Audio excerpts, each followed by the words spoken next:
homeless people, we're like talking about curing homelessness like people going to the ocean with a teacup talking about they're going to empty out the ocean. We have homeless people coming every week, every year because of the lack of funding for HUD.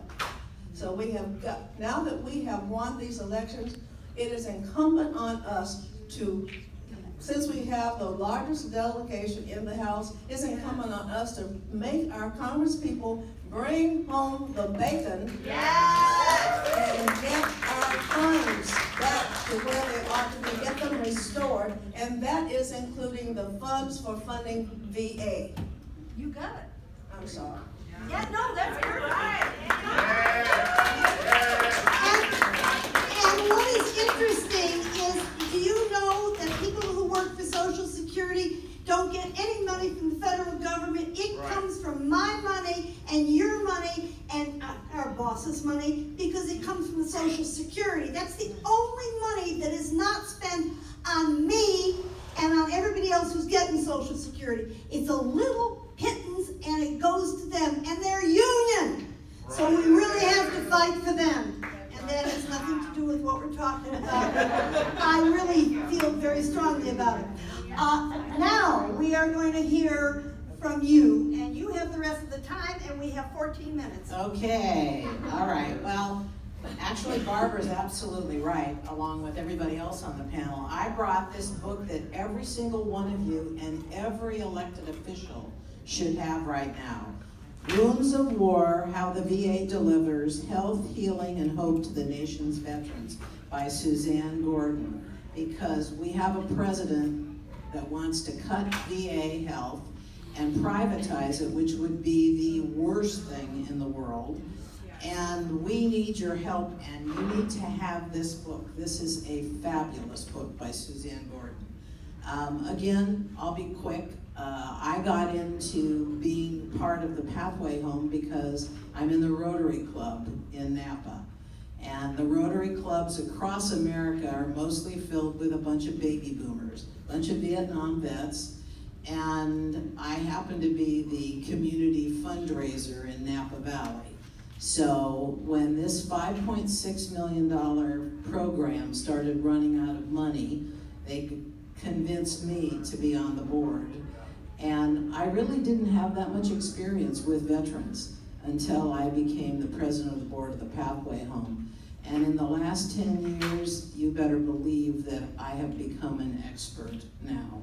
And when we talk about funding, I think what we're missing now, and certainly what I'm dedicating the rest of my life to, we live in California, we're wealthy, especially in Northern California. I'm not that far away from Silicon Valley. We have got to get especially the tech companies who say they care about veterans, we need to all be together in this. A strong force to say, put your money where your mouth is. And that's where we're going. We funded the Pathway Home privately for 11 years. Wow. And we were in business again with the California Department of Veterans Affairs. We were in their building on the Yountville campus, but we also had partnerships with the VA and the community, and everybody was a part of it. The clinical care in the program, especially medical care, happened at the VAs. But all of the clinical social work, all the reintegration work for our veterans, and we had guys with serious PTSD and TBI and a lot of other issues. These were guys that had no place to go because they had multiple issues. They found us, and we took care of these guys for over 10 years until March 9th. We had 3 beautiful clinicians who were all trained at the VA, who were taking care of a veteran who really had serious issues and was not following up with the program. And on March 9th, he came into a building, an old building, that had no maintenance done on it in probably about 70 years. Welcome to deferred maintenance in every state, and especially in California. He kicked through a maintenance door and came in fully armed and murdered the 3 clinicians. This is in Yountville, in the town with the French Laundry and the Veterans Home. These things weren't supposed to happen in Yountville. They did. In Ventura, we had a beautiful 18-year-old girl who is from Yountville. She was murdered 2 weeks ago. We have to deal with gun violence, but we also have to deal with the fact that our guys that I became close to, almost 500 of them over 10 years, PTSD does not mean you're gonna go out and kill somebody.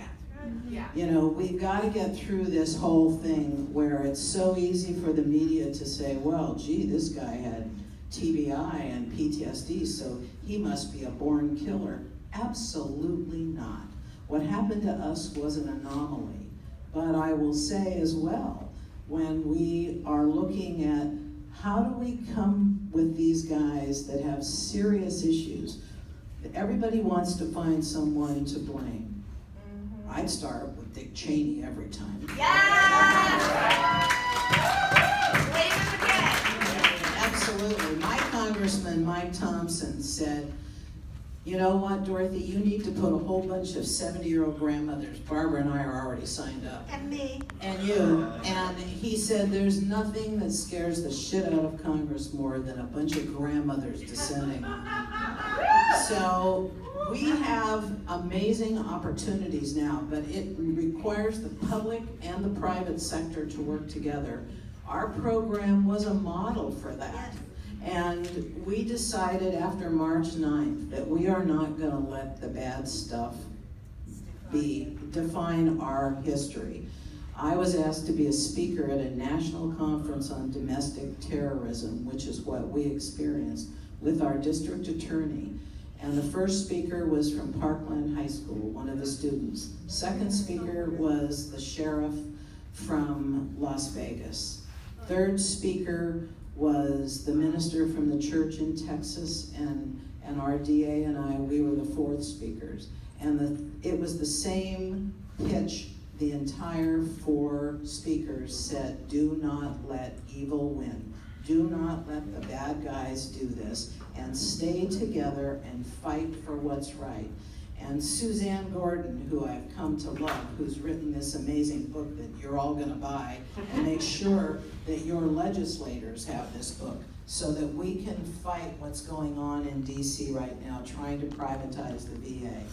I spent Saturday night with Robert McDonald, who was Obama's last secretary of the VA. Amazing guy in DC who is absolutely going to help all of us. So my sad story about March 9th, when many of us said, okay, that's it, we can't go forward. I decided there's no way. These three women, one of them was like my daughter. And I thought, this is not going to end this way. We are going to make sure, as Barbara talked, we cannot silo these agencies. We have to make sure that that happens. And sadly, the VA does some amazing things, and they're funded, by the way, by Congress that makes the decision on where their money comes from.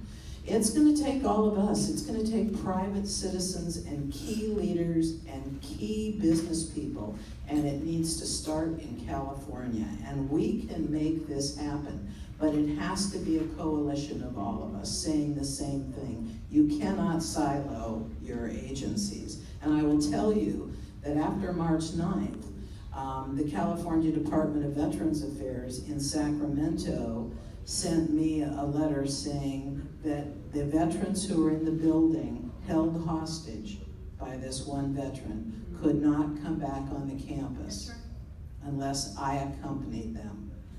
Fort Miley, the San Francisco VA, had a psychiatrist in a mobile unit the next day for a month at the Veterans Home, a state facility. And he was treating every veteran in that facility, all 1,000 veterans, and the families that were traumatized, and our veterans who were in the building. That to me was criminal. The VA, the San Francisco, I've had great success stories, and I just handed one of the best programs I've ever seen that deals with multiple issues with guys with serious PTSD that have been frankly kicked out of other programs is in Martinez, California. It's the Post-Deployment Assessment and Treatment Program. We should have the Post-Deployment Assessment Treatment Program in every VA in the country. And we don't have enough programs. The VA is coming around, but they're threatened. And we need to hold their feet to the fire too, but we've got to help them and we've got to do it together, and we need our big business communities, especially in California, to stand up and say, we're gonna work with you, all of you. So that's me. Thank you. And somebody said earlier, you know, that veterans, there's so many of them that are homeless. I work with Project Homeless Connect in San Francisco, and over 25% of the people on the street are veterans. Yep. And this is wrong. And we know it's wrong. So we're talking about the problems that we see and some of the solutions. And we really need to work with, as you said, the public and the veterans, and it's extremely important. Now, we are now at 7:26. We're gonna get the heck out of here at 7:30. No, but what I'm trying to say is give you the time. You have one other thing. I'm gonna give you 30 seconds. 30 seconds. You got it? Okay, I just want to tell you that we do have, in the public side of mental health in the state of California, we have housing that is for adults with serious mental illness that is licensed to provide meals and housing and medication monitoring and coordination of appointments and stuff. We have those facilities here in California, but we are losing them because they only get $35 a day. Right. So we need to fight for them. All right, so we got a lot of work out in front of us, and who is going to get the microphone from me? I could do a dance. Okay, here. All right. So we're going to let Jillian close out the